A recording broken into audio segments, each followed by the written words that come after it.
Happy Veterans Day. We're in uncharted territory, new territory. There were some big first-time evers today.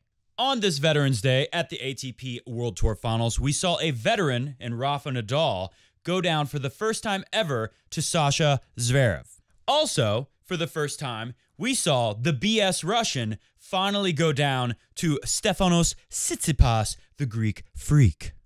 But here, a tweet from James, marking what is a very special, not first time, James thought, actually the second time. But for the second time, only the second time in history, has one man beat the big three back to back to back at one tournament. The only problem here, not as quite as impressive as the first time it was done. The only difference here is that it was done on different years. Only at the World Tour Finals could we have such a crazy thing as this, what we saw today, take place. So remember, last year, Alexander, Sasha Zverev, he beat Roger Federer in the semifinals at the World Tour Finals, or the ATP Finals as it's called now. Then he beat Novak Djokovic in the final. 1 year later, by chance, he happens to face Rafa Nadal in his first group stage match, of course getting the win today, beating the big three back to back to back at the same tournament in 2 different years, of course. But it's not the first time, as James thought, because thanks to Chucky, the satanic doll from hell, we got this tweet correcting the record. The first time this happened was in 2007, before the big three were the big veterans of the game in their 30s. It was Nadal in the quarterfinals, Djokovic in the semifinals, still in the middle, and Federer at the end in the final. David Nalbandian, probably one of the greatest players to never win a major in the history of our sport. So comment below, which is more impressive to you, Sasha Zverev's big three win back to back to back. Don't forget, on this very special Veterans Day edition of Coffee Break Tennis, the big three are now veterans when Sasha Zverev has done it. Or 2007, when Nalbandian beat the big three back to back to back in the same year, in the same tournament, before they were the big three, when Novak Djokovic was still a young gun, just like some of the young guns we are enjoying watching at the ATP Finals this year.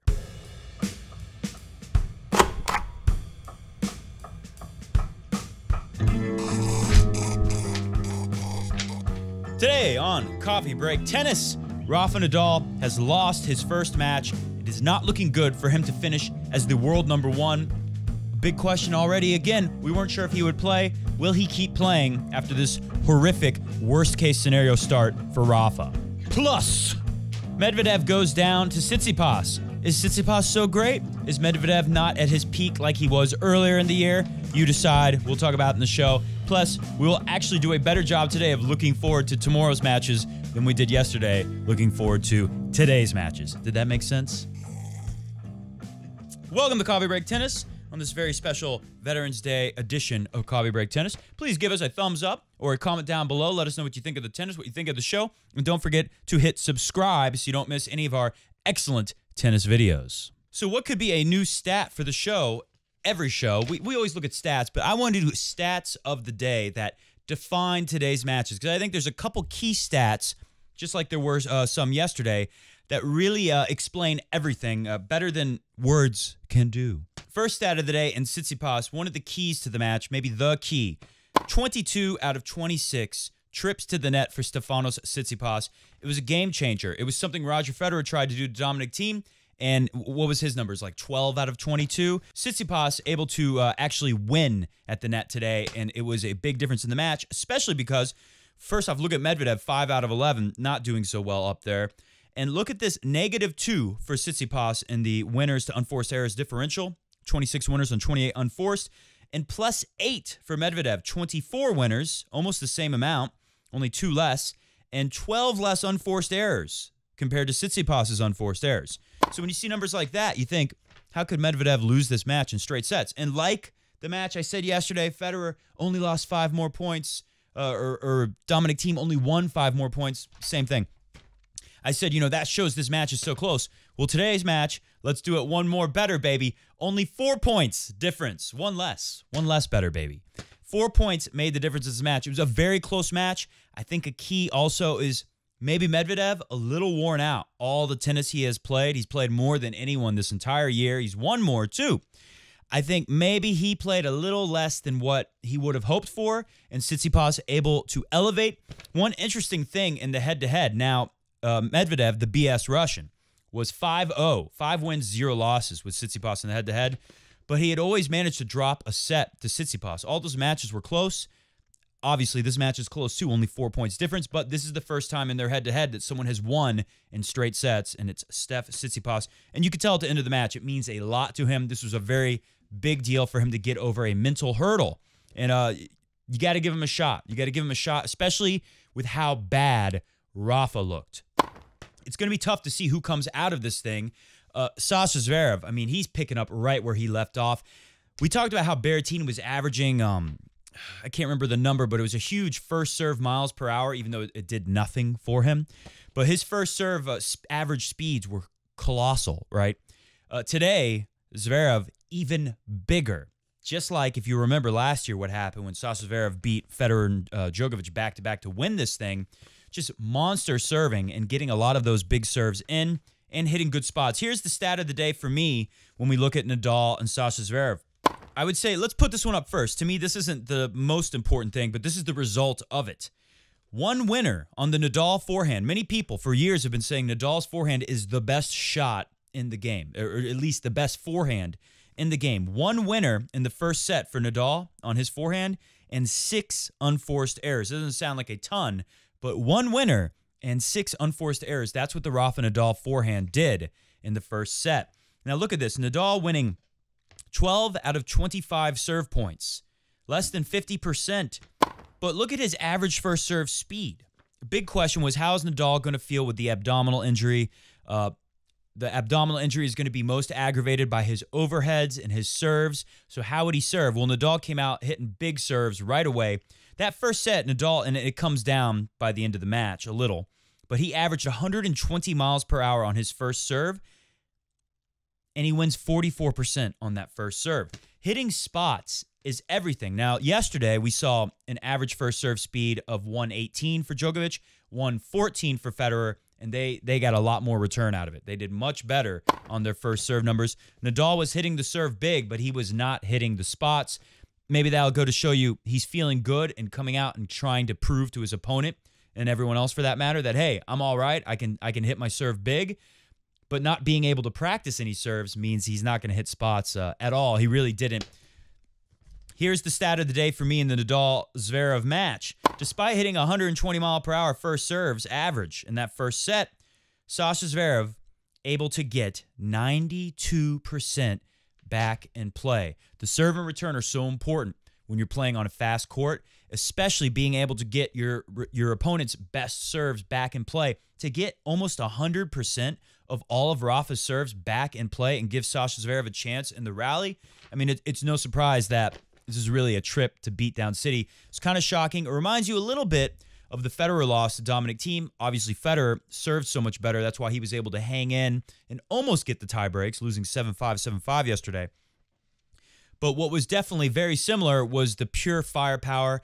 Sasha Zverev, just like Dominic Thiem, did a good job stepping in, being aggressive all the time on this fast court. I mean, he did it last year. He won here. He knows what it takes on this fast court, and he just stuck to that same game plan, just like with Dominic Thiem. Kind of looked like Federer and Nadal. And same thing, yesterday, Federer, more unforced errors on his ground strokes than winners, able to hit some aces and have a positive winners to unforced errors differential overall. But if you take the serve out of the equation, because Federer, I think he had 5 aces and no double faults, more unforced errors on his groundies than winners. Same deal with Rafa today. A big thing is Sasha Zverev, Dominic Thiem stepping in, crushing the ball, and hitting with a lot of depth, using the speed of the court, never letting Roger and Rafa feel comfortable in the rallies at all. It's kind of stunning to see. Going back to Tsitsipas and Medvedev, that same very important stat of getting serves back in play. Typically, you would think Medvedev would get more back in play than Tsitsipas, but they flipped it today. Tsitsipas able to get 86% of Medvedev, who's got a pretty big serve, back. 86% of the Medvedev serves went back to him, whereas Medvedev only able to get 81% back to Tsitsipas.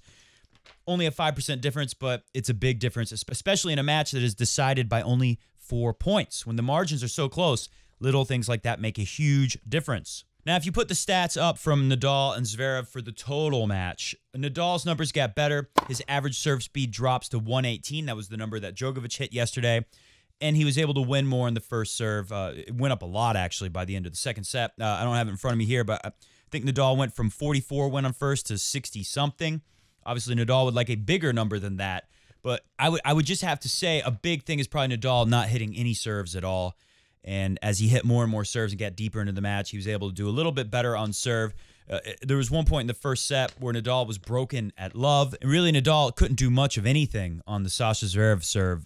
Zverev had some good serve numbers, but here's a big number that we got to pay attention to. Tsitsipas, the biggest number we've seen of anyone on first serve. And first serve is so important at this tournament, the fast court. 89% win on first serve. Like I said earlier, only the second time, or did I say it earlier? I might not have said it yet. Only the second time that Medvedev didn't see a break point on his opponent for the entire match. Only the second time of the year. The first time, let's not forget, Washington.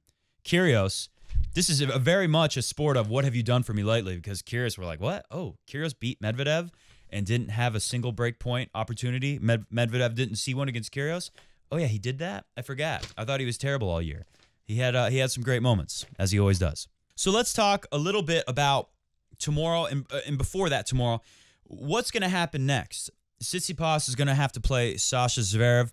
I think Tsitsipas can win, but the way Sasha Zverev played, the way he finished last year, he's got to have so much confidence and belief in what he's doing. He looks so different than how he did earlier in the year where he couldn't get a second serve. And there was one moment in the match against Nadal, though, where Sasha had a couple double faults.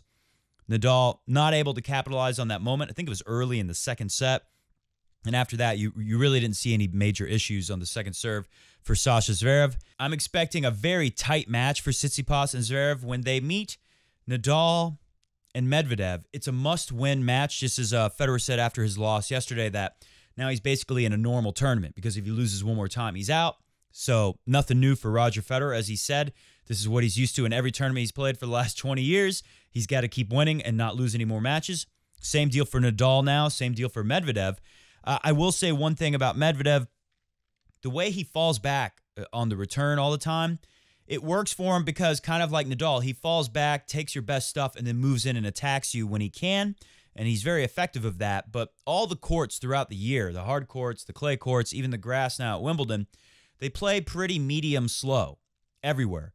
This court is truly faster.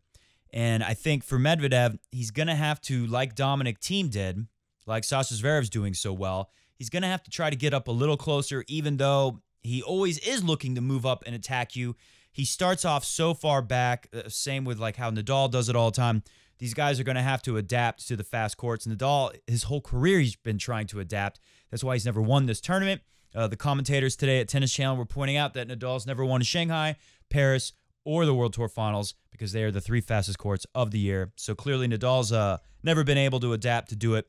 Can he do it? I don't think so. I never have much faith going into the World Tour Finals in Nadal. And I mean, it's no surprise. Does anyone have a lot of faith other than Ollie, the biggest Nadal fan in the world? Even Ollie would probably not give Nadal a chance to win this thing. If I had to pick a winner between Nadal and Medvedev, I mean, it's hard to say Nadal, especially the way Nadal was playing. But as I'm going to say with Berrettini in a moment, Nadal, he's not going to play any worse than that. He's definitely going to get better. Medvedev was playing pretty well. I think Medvedev's had a long year. I give Nadal a chance. If Nadal really wants to win this thing, if he really feels like he wants to dig in, or if Nadal feels kind of like, you know what, I don't care about the World Tour Finals. I want to focus on the Australian Open. I'm not saying Nadal's going to do that. You never know. But if Nadal really wants to win this thing and digs deep, I give him a chance. And I think Sasha Zverev and Tsitsipas is going to be a super close match. If I had to pick someone right now, I want to say Tsitsipas because I like him so much and I like his game so much, but it's hard to pick against Sasha Zverev the way he's playing right now. I'm going to go Sasha Zverev in 3 sets. Tomorrow, Berrettini cannot play any worse than he did last time, and that's why I give him a chance to beat Roger Federer.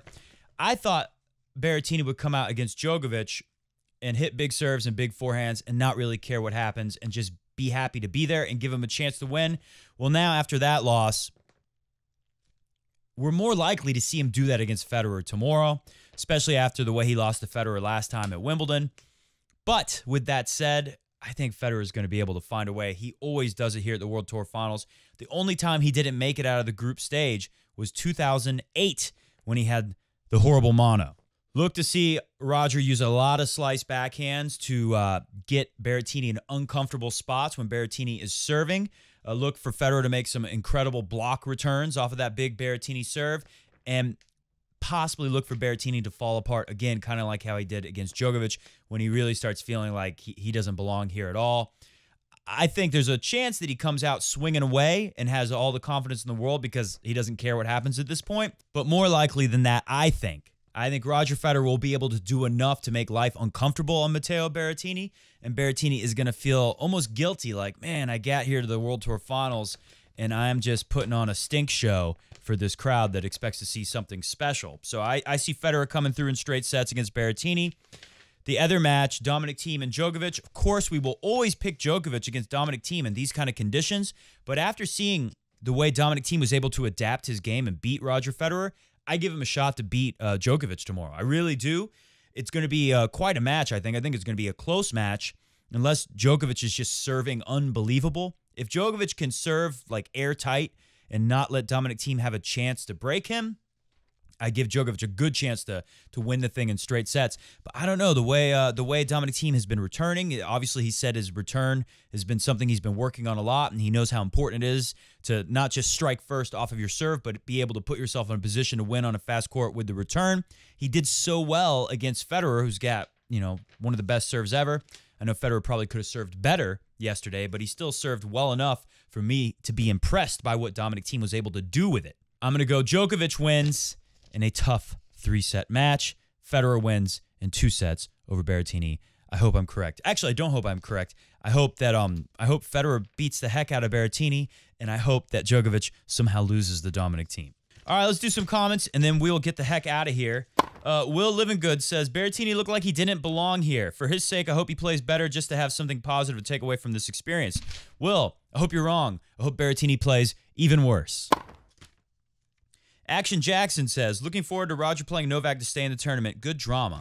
Seriously, high drama here to see Roger and Djokovic playing a must-win match. That's why I kind of want Dominic Thiem to beat Djokovic tomorrow, because then it's a must-win for both of those guys, and just high drama, high excitement, as Action Jackson pointed out. Jonathan Chin, I feel like Federer's age is showing. He still has amazing footwork and technique, but he just isn't as fast as the top guys now. He can beat pretty much everyone else in the rest of the field, but against people who hit hard and move fast, it looks like he just struggles. I think a big thing, Rafa didn't hit spots at all today, and we saw what happened to his serve with Sasha Zverev.